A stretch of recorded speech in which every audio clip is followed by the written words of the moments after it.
Tô de volta às mídias sociais da TNT Esportes para falar sobre a vitória do Flamengo sobre o Estudiantes por 2-1, jogo de ida das quartas de final da Libertadores. Você já faz tudo aquilo que você está acostumado a fazer aqui nas mídias sociais da TNT, curtir, compartilhar, se inscrever, deixar o like, deixar o gostei, porque é o tema do vídeo de agora. Terminou agora há pouco no Maracanã, para mais de 71 mil pessoas presentes no estádio. O Flamengo vencendo o Estudiantes de La Plata por 2-1, jogo de ida das quartas de final da Libertadores, na próxima quinta-feira, lá em La Plata. O Flamengo joga por qualquer empate para se classificar para a semifinal. Foi um jogo em que o Flamengo foi muito superior ao Estudiantes por cerca de 1 hora, abriu 2-0 com 8 minutos de jogo, numa atuação muito boa, numa intensidade de conseguir dominar completamente o Estudiantes perdido, sem conseguir encaixar minimamente a marcação, nem nos lados, em cima de Plata, na dobradinha Plata e Varela pela direita, nem na esquerda, com a dobradinha Samuel Lino e Ayrton Lucas.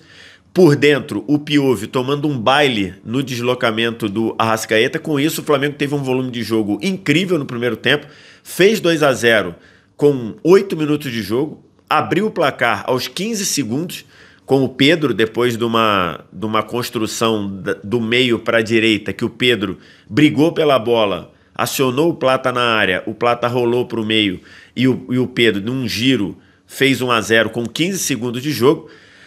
Logo depois, o Flamengo ainda teve outras chances, uma finalização do Arrascaeta, uma finalização do Samuel Lino. Aos 8, o Flamengo aumentou, depois de uma construção de Lino e Ayrton Lucas pela esquerda. O Ayrton Lucas cruzou para achar o Varela do outro lado pegando de primeira para fazer um bonito gol, 2-0 com 8 minutos.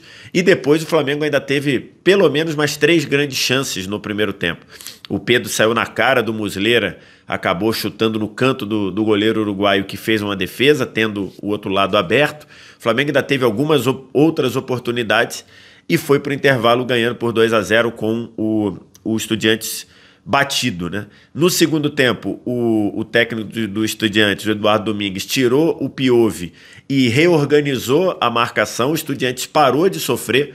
O Flamengo passou a administrar muito o resultado, ainda teve algumas chances, mas já não tinha aquela volúpia ofensiva. Depois da substituição do Saul pelo Alan, o ritmo de jogo do Flamengo caiu muito, mas era um jogo completamente controlado. O Estudiantes não tinha finalizado praticamente nenhuma bola no gol, até que o Plata foi expulso, faltando 6, 7 minutos para terminar, e numa expulsão completamente equivocada. E aí a gente tem que falar da arbitragem no jogo, que foi uma arbitragem que condicionou bastante e teve impacto no resultado, né?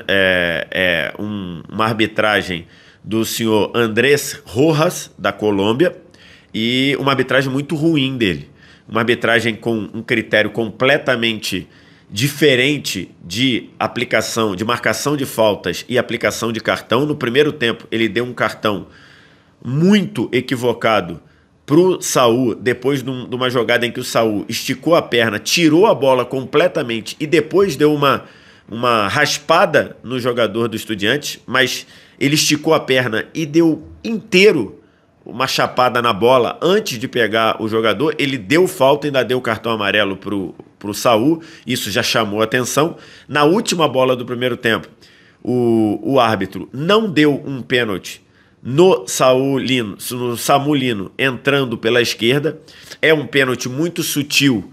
Ele entrando em velocidade pela esquerda, é tocado com o joelho do marcador pegando no pé do Samuel Lino em cima da linha, e acho que ficava a dúvida se tinha sido dentro ou fora da área, mas você, olhando bem a câmera por trás, dá para ver que o toque é em cima da linha, e nem o VAR olhou, nem o árbitro não deu o pênalti. O VAR também não abriu revisão. Na Conmebol, na Libertadores, coloca aquela informação de que está tendo revisão no canto esquerdo da tela. Não houve essa revisão, era a última bola do primeiro tempo, o árbitro correu e apitou o fim do primeiro tempo. Então, era um lance de pênalti, um trançapé muito característico, em que você tem muitos pênaltis marcados assim. Muita gente, por exemplo, lembrou a final da Copa Sul-Americana, que o Independente tem um pênalti marcado contra o Flamengo no Maracanã exatamente assim, e foi o mesmo tipo de lance. Joelho do jogador do Estudiantes pegando no pé do Samulino em velocidade, em cima da linha, pênalti. O árbitro não deu e o VAR também não olhou.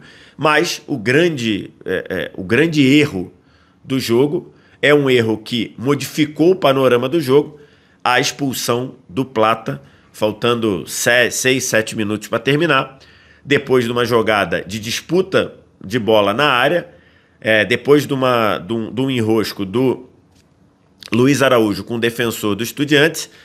O Plata chega antes do defensor do Estudiante, estica a perna e pegaria a bola porque ele chegou antes do jogador do Estudiantes. O jogador do Estudiantes tinha armado o chute, chuta o pé do Plata e o árbitro chega em cima do lance, dando falta do Plata, quando na verdade o Plata recebeu a falta. Não foi o Plata que fez a falta, foi o Plata que recebeu a falta. Isso é muito nítido para quem olha. E o árbitro não só marcou falta do Plata, como deu cartão amarelo para o Plata, que já tinha e foi expulso. E aí tem um ponto. É lógico que o VAR não pode revisar segundo amarelo. Não pode revisar, isso não tem nenhuma dúvida. Mas o VAR deveria, pelo menos, revisar se foi pênalti no Plata. Porque o toque do pé do jogador do Estudiantes no pé do Plata, esse chute do pé do jogador, pode ter sido em cima da linha, pode ter acontecido fora da área ou pode ter sido em cima da linha também, que seria, além de tirar o cartão amarelo do Plata e a consequente expulsão, poderia ser pênalti para o Flamengo. Nas imagens que tem, a imagem aberta, não dá para você ter certeza se o toque foi dentro da área ou foi fora da área. Mas o VAR poderia olhar isso, olhar se era um lance de toque dentro da área ou fora da área. Se fosse fora da área, o VAR não ia se meter porque ele não pode revisar nem falta e também não pode revisar lance de segundo amarelo.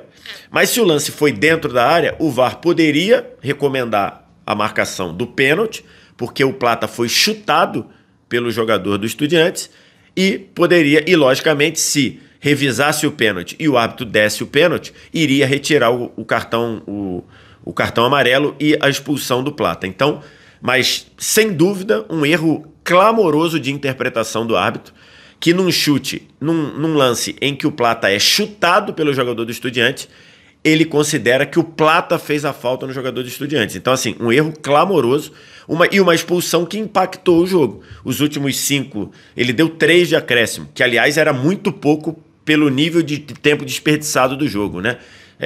Mas ele deu 3 de acréscimo, mais 5 da expulsão, foram ali cerca de 10 minutos em que o Estudiantes inverteu a mão do jogo jogando com um a mais. Começou a ocupar o campo de ataque, jogar a bola na área, muita bola levantada, e numa dessas bolas levantadas, depois de um escanteio cobrado curto e um levantamento para a área, saiu o gol do Estudiantes. O Ayrton Lucas tenta afastar a bola bate no ombro, braço de um jogador do Estudiantes, sobra para o Carrilho bate meio que de voleio ali, com a perna de primeira, a bola desvia, me parece, no Léo Pereira, e aí entra no gol do Rossi. Para mim, o gol do Estudiantes é legal, não tem nenhum questionamento no gol do Estudiantes. Muita gente dizendo, mas a bola bateu no braço. Para mim, não, para mim é um lance acidental, é o Ayrton Lucas cabeceando, o jogador do Estudiantes está de costas, com o braço meio aberto, a bola bate, bate nessa parte aqui do braço do jogador do Estudiantes e sobra para o Carrilho fazer o gol. Toque acidental no momento ofensivo, você só marca se for o próprio jogador que tocou com o braço ou com a mão na bola quem faz o gol. Como não foi ele, como a bola bateu no braço do jogador que estava de costas e sobrou para o Carrilho fazer o gol, para mim, gol legal. Uma arbitragem que impactou, na minha visão, diretamente no resultado do jogo. Um 2-0 controlado virou um 2-1 por conta de uma expulsão completamente equivocada. Acho que o Flamengo tem muito a lamentar, não só pela arbitragem, mas também por não ter aproveitado as chances que teve. O Flamengo teve muito mais volume de jogo, foi muito melhor do que o Estudiantes por 60, 65 minutos, mas não matou o jogo, que é um debate que nós vira e mexe vemos acontecer com o Flamengo, né? O volume de jogo do Flamengo, em alguns momentos, foi transformado em gol, em goleadas. O Flamengo ganhou do Corinthians de 4 gols, fazendo 4 gols, ganhou do Fortaleza, ganhou do Fortaleza de 5, do Juventude de 6, ganhou do Vitória de 8. Então, em alguns momentos, o Flamengo transformou o volume de jogo em goleadas, em outros não. E foi assim em alguns jogos. Por exemplo, o empate recente de 1-1 com o Grêmio teve essa pegada. O Flamengo teve muito mais volume, jogou bem melhor, não matou o jogo, e o jogo chegou no final, o Grêmio conseguiu empatar o jogo. E hoje, um cenário muito parecido, só que não foi de empate, foi de diminuir, o que torna o jogo na Argentina um jogo muito mais tenso e muito mais problemático do que seria se o Flamengo vencesse por 2-0. Tem a lamentação por não transformar o volume de jogo, a ótima partida, em mais gols, e tem também a questão de uma arbitragem com uma expulsão absurda, influenciou diretamente no placar do jogo. É uma expulsão que o VAR não poderia se meter porque era de segundo amarelo, mas é uma interpretação completamente equivocada do árbitro do jogo, Andrés Rojas. Quero que você diga o que você achou, o que você pensa, diz aqui embaixo nos comentários. No mais, tudo aquilo que você faz aqui nas mídias sociais da TNT, curtir, compartilhar, se inscrever, deixar o like, deixar o gostei. Sempre importante o seu engajamento aqui. A qualquer momento a gente volta. Um abraço. Tchau.